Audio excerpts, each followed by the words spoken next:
Welcome to the deep dive. Today you're joining us as we plunge into the really high octane universe of Formula One racing. Yeah, it's quite a world. It really is.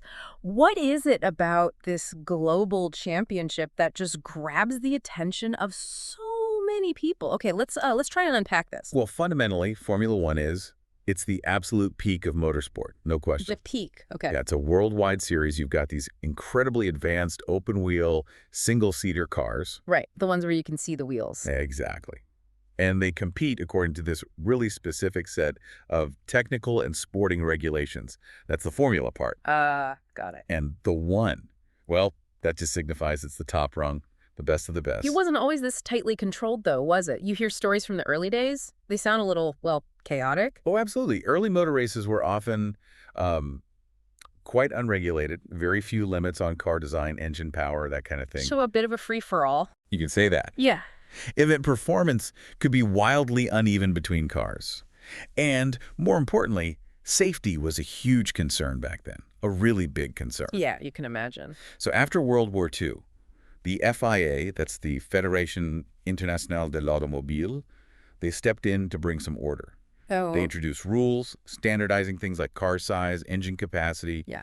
trying to level the playing field a bit. And that shifted the focus. It did. It put more emphasis on, clever engineering, efficiency, and of course the actual skill of the driver. So from those, let's say, wilder beginnings, we've ended up with this ultra-sophisticated, almost futuristic sport we see today. It's quite a journey. It really is. What are some of the crucial elements that make modern F1 so compelling for you? Where do we even start? Well, maybe let's begin with the machines themselves, the cars. Yeah, the cars look incredible. They are truly engineering marvels. I mean, there's even a whole separate championship, the Constructors' Championship, just for the teams that design and build the most successful car each year. So it's not just about the driver winning. Not at all. The team, the car design, Yeah. it's critical. And a huge part of that design battle is aerodynamics. Okay. Aero. You hear that word constantly in F1. Because it's so important. This constant push for aerodynamic advantage drives so much innovation. It leads to these incredibly complex designs. Wings, floors, diffusers. It's a real tech race between the teams, isn't it? Absolutely. They're always looking for that tiny edge. And it creates interesting dynamics, too, like how a car might be super fast when it's out front in clean air. Clean air meaning undisturbed air. Exactly. But then it might struggle to follow another car closely because of the dirty air, the turbulent weight coming off the car ahead. Yeah. It messes with your own car's aero. Right, making overtaking harder. And these cars, they're built from some pretty special stuff, I'd guess. Oh, definitely not your average road car materials. The main structure, the chassis, is made from incredibly strong but also incredibly lightweight carbon fiber. For safety and speed. Precisely. Safety is paramount, but keeping the weight down is crucial for performance. And then you layer on the aerodynamics we mentioned. The wings and all that. Yeah, these sleek, low-slung shapes, intricate front and rear wings, the underfloor, the diffusers at the back. It's all designed to generate massive amounts of downforce. Downforce. That's like the opposite of lift on an airplane wing. Exactly. Instead of lifting the car, it pushes it down onto the track with incredible force. On average, around 5G of vertical load. 5 times the force of gravity, just pressing the car down. That's right. It's like having a giant invisible hand pushing the car into the tarmac. This gives the tires way more grip. Which lets them corner ridiculously fast. Astonishingly fast, sometimes pulling higher Gs in corners than an airliner does during takeoff. Wow. 5G, that's what astronauts feel almost, but constantly during a race. Well, particularly in the high-speed corners, yeah, it's immense. Then you've got the engines. The power units, they call them now, right? Yeah. Hybrids. Correct. Highly advanced 1.6-liter V6 turbocharged hybrid units. So a relatively small petrol engine, but boosted by a turbocharger and a complex electrical system, batteries and electric motors. Giving them extra power boosts. Exactly. An energy recovery system, or ERS. Altogether, these power units can produce over 1,000 horsepower. Over 1,000 horsepower from a 1.6-liter engine. Yep. They're incredibly efficient and powerful, fine-tuned for every single circuit. They even have a rev limit, though, 15,000 RPM. Still incredibly high. So what kind of top speeds are we talking about with all that power?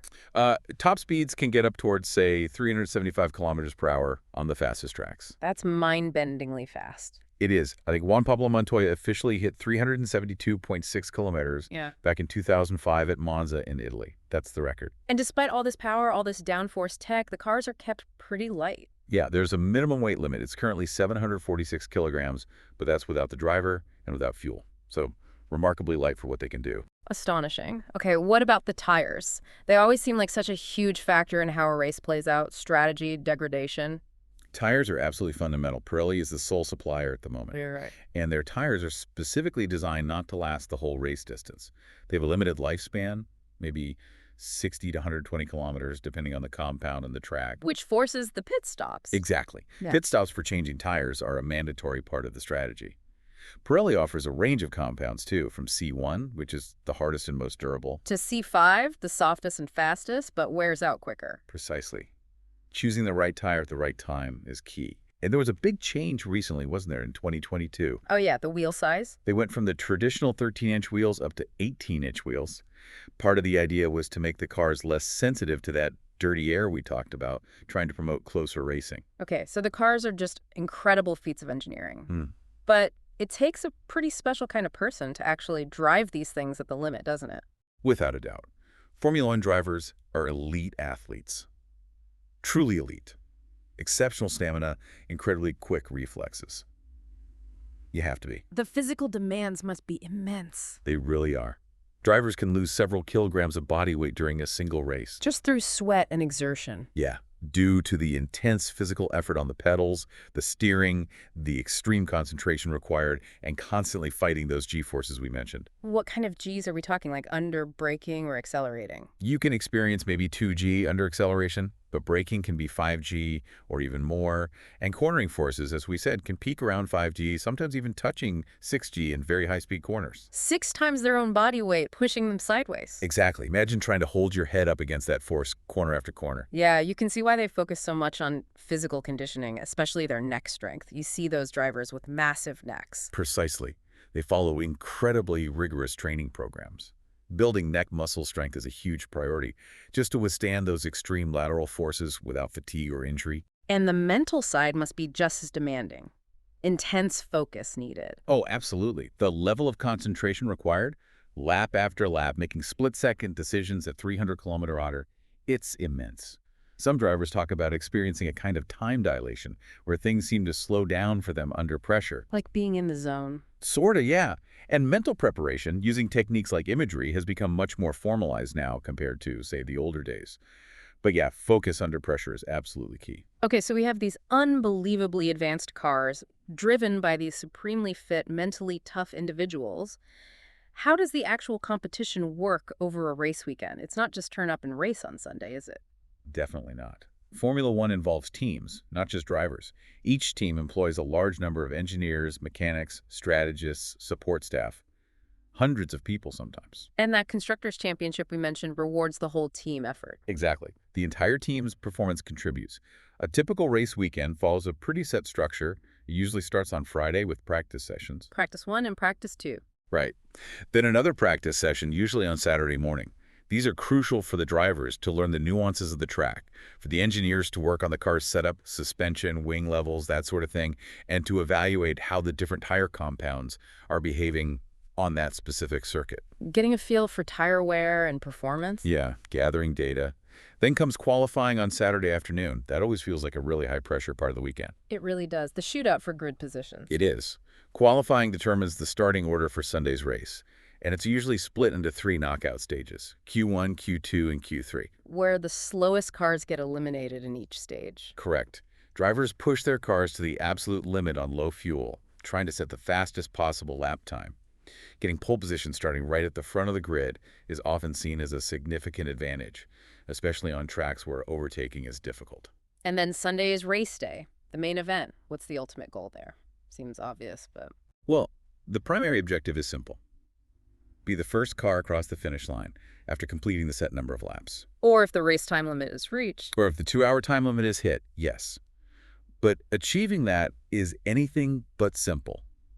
The race itself is a really complex strategic battle. Especially with those pit stops. Exactly. Tire strategy is huge. Teams have to decide when to bring their drivers into the pits, which tire compounds to switch to, how many stops to make, all while reacting to what their competitors are doing and how the race is unfolding, weather changes, safety cars, lots of variables. It sounds like there's this whole other language that goes with F1. You hear commentators talking about blistering tires or dirty air. Absolutely. Yeah. There's a whole glossary of terms, like Hmm. blistering. That's when a tire overheats internally, causing chunks of rubber to literally break away from the surface, reduces grip. Ouch. And greening. Graining is slightly different. It's when the tire surface slides too much and little bits of rubber roll up and stick to the surface, almost like little grains. Hmm. Also reduces grip, but usually temporarily. Okay, what about bottoming out? That's simply when the car's floor, the underside, hits the track surface. Usually happens under heavy braking or going through compressions. And we mentioned dirty air and clean air, the airflow effect. Right. Crucial for understanding overtaking difficulty. And DRS. That seems vital for overtaking these days. DRS drag reduction system. It's a flap on the rear wing that the driver can open in specific designated zones on the track, but only if they're within 1 second of the car ahead. Ah, okay. Opening it reduces aerodynamic drag, gives a speed boost on the straights, making overtaking easier. It's a bit controversial sometimes, but designed to help the racing. Makes sense. Any other key terms? Falling off the cliff. Ah, yes, falling off the cliff. That describes when tire performance doesn't just degrade gradually, but suddenly drops off very rapidly. A driver can lose seconds per lap almost instantly. Tricky to manage. Flat spot. That's when a driver locks up the brakes heavily and one part of the tire scrapes along the track, creating a flat area, causes vibrations, can ruin the tire. Green. A green track is just a track surface that hasn't had much rubber laid down on it yet, maybe at the start of the weekend or after rain. It lacks grip compared to a track that's been rubbered in. Okay. Lift and coast. That's a fuel-saving technique. The driver lifts off the throttle earlier than usual before a corner and coasts for a moment before braking. Saves a bit of fuel each time. Marbles. Marbles are the little bits of discarded rubber that accumulate off the main racing line. They're slippery, like driving on marbles, funnily enough. Avoid the marbles. And finally, oversteer and understeer. Classic car handling terms. Oversteer is when the rear end of the car wants to slide out in a corner. Understeer is when the front end doesn't want to turn in, it just pushes wide. Drivers constantly adjust things like brake bias to manage the car's balance between the two. Wow, okay. It really is its own world with its own language. Now, F1 isn't just one race, it's this global championship, right? Takes place all over. That's right. A Formula One season typically runs from, say, March to December. It's a series of Grand Prix individual race events held in around 24 different circuits across the globe. Europe, Asia, the Americas, Middle East. It's truly worldwide. And the FIA oversees all of this. Yes, the FIA, based in Paris, though they have offices elsewhere, like Geneva, is the sport's overall governing body. What exactly do they do? Their responsibilities are broad. They establish and enforce all the rules, technical rules for the cars, sporty rules for the competition. They also license the tracks to make sure they're safe, license the teams, the cars, the drivers. Basically, they regulate the whole championship. Has their role changed much over the years? Oh, yeah. Initially, the big focus after WWII was standardization and improving safety. But now, the FIA also has to navigate the incredibly complex commercial side of F1. There have definitely been tensions and debates over the years about rule changes, money, the future direction of the sport. Politics, basically. Inevitably, yeah. To try and avoid conflicts of interest. The commercial rights, the broadcasting deals, sponsorships, promotion are now managed separately by the Formula One group, not directly by the FIA itself. But the FIA still has a big focus on safety and developing talent. Absolutely. They have various commissions and bodies focused on safety across all motorsport.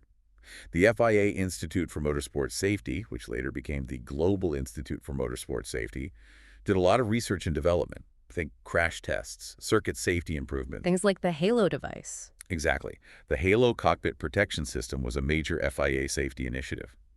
And they have had programs like the former FIA Institute Young Driver Excellence Academy, aimed at identifying and nurturing promising young drivers from around the world, though that specific academy wrapped up a few years ago. Formula One has definitely created some true legends over the decades, drivers whose names are just instantly recognizable, even if you don't follow the sport closely. Oh, absolutely. Where do you even start?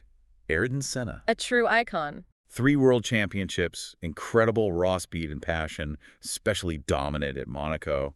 His rivalry with Prost, legendary stuff. And Michael Schumacher. The statistical giant, 91 race wins, 7 world titles, bringing Ferrari back to dominance in the early 2000s. Just relentless. Niki Lauda, too. Another incredible story. 3 titles, his comeback after the horrific crash, then later a key figure in bringing Lewis Hamilton to Mercedes, a giant of the sport both in and out of the cockpit. Any others from different eras? Going further back, you had Alberto Ascari, who dominated the very early years of the championship. Jack Brabham, the only driver ever to win the World Championship, driving a car built by his own team. That's unlikely to ever happen again. Wow, that's amazing. And then there are drivers maybe remembered more for their flair or specific moments. Gilles Villeneuve, never won a title, but adored by the Ferrari fans. The Tifosi, for his incredibly spectacular, on-the-edge driving style. Nigel Mansell. Arden Naish, yeah. Finally won the title in 1992 after so many near misses, driving that dominant Williams FW14B. Huge popular figure. And Kimi Raikkonen, the Iceman. Kimi, yeah. Famous for his very reserved personality, his blunt radio messages, but incredibly fast, won the title in 2007. A real character. And it's not just the drivers who become famous, right? Some of the cars themselves achieve iconic status. Oh, definitely. Certain cars just define an era. That Ferrari F2002 that Schumacher drove during that period of dominance just looked unbeatable. The Williams FW14B you mentioned for Mansell? Yes. That car was technically incredible for its time. It had active suspension. What's that again? Basically, a computer-controlled hydraulic system that constantly adjusted the car's suspension height and stiffness. It kept the car perfectly level, maximizing the aerodynamic grip. Hugely complex, hugely effective, banned eventually. Wow. Any other iconic cars? Well, the Ferrari F2004, Schumacher's last dominant championship car, was another incredibly quick machine. Sebastian Vettel's Red Bull RB9, which took him to his 4th straight title, just perfectly suited his style. And you have to mention the Braun car, right? Fairy tale story. Oh, the Braun BGP001 from 2009. Absolutely.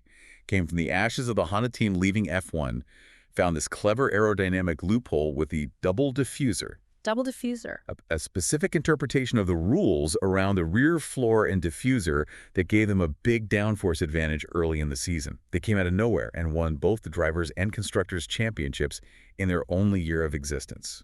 Incredible story. Innovation has always been right at the heart of F1, hasn't it? Constantly pushing the engineering limits. Always. That double diffuser is one example. You had the utterly bizarre 6-wheeled Tyrrell P34 in the 70s. 6 wheels. Did it work? It actually won a race. Yeah. The idea was smaller front wheels reduced drag, but they needed 4 of them for grip. Didn't last long, though. Active suspension we mentioned. Front and rear wings themselves were a huge innovation back in the late 1960s. Completely changed aerodynamics and car design. What about the fan car? The Brabham BT46B from 1978, another legendary loophole car. It had a massive fan at the back, supposedly for engine cooling. But really, it sucked air out from under the car, creating immense suction and downforce. It raced once, won easily, and was promptly withdrawn under pressure from other teams. clever, but maybe too clever. And critically, there have been massive safety innovations, too. Hugely important, things we almost take for granted now. The Halo cockpit protection device, introduced fairly recently. Initially controversial for the looks, but has saved lives. Undeniably. The Hanzoios device head and neck support, which prevents extreme head movement in crashes. Fire-resistant race suits, constantly improving crash structures, safer circuits. The progress in safety has been enormous compared to the early days. Beyond the famous drivers and iconic cars, certain teams and other individuals have really shaped the sport, too. For sure. You have the giants like Ferrari, McLaren, Williams, who have decades of history and success, but also teams like Renault, who brought Fernando Alonso his titles. Jordan Grand Prix had some fantastic underdog moments back in the day. Passionate team principals, too, like Frank Williams. Absolutely. Figures like Frank Williams, who built his team from scratch with incredible determination. And figures involved in the governance and safety side, like former FIA President Max Mosley, who pushed hard for safety improvements after the deaths of Senna and Ratzenberger in 1994. Looking forward, people like Susie Wolff. Yeah, Susie Wolff is doing important work now heading up the F1 Academy, which is focused specifically on developing female driving talent and promoting women in motorsport roles more broadly. That's a really positive development. This has been a really, really fascinating deep dive into the world of Formula One. It's clear it's a sport with just incredible depth and complexity on so many levels. That's right. It's this captivating mix, isn't it? You've got the absolute cutting-edge technology, the incredible skill, and frankly, bravery of the drivers. And mental toughness, yeah. Then the intricate strategic battles between the teams on the pit wall, and all layered on top of this rich, decades-long history filled with iconic figures, rivalries, and groundbreaking innovations. So, as you've been listening along, you might be thinking about which particular aspect of this relentless pursuit of speed, precision, and ultimately victory you find the most compelling. Yeah. Is it the tech, the human drama, Hmm. the history? Oh, perhaps you're wondering what future innovations might shake things up next. New engine rules, sustainability pushes. Where does that F1 go from here? It's always evolving. It really is. This deep dive has hopefully given you a really strong overview, but honestly, we've only scratched the surface. There's so much more to explore in the vast and endlessly fascinating world of Formula One.